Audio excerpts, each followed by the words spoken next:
کو دیکھنے سے پہلے اگر آپ بھی ہمارے اللہ پاک کو ماننے والے ایک سچے اور پکے مسلمان ہیں تو پلیز اس چینل کو سبسکرائب کر کے کمنٹ باکس میں اللہ اکبر ضرور لکھنا۔ علماء کرام اور جملہ سنی جنتی مسلمان، السلام علیکم ورحمۃ اللہ تعالی وبرکاتہ۔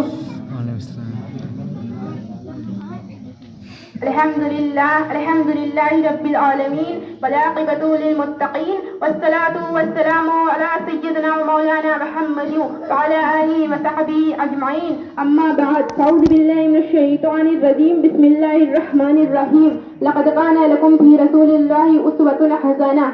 زہ عزت و اطلاع محمد، زہ عزت و اطلاع محمد کی ہے عرش حق زیر پائے محمد۔ خدا کی رضا چاہتے ہیں دو عالم، خدا کی رضا چاہتے ہیں دو عالم، خدا چاہتا ہے رضائے محمد۔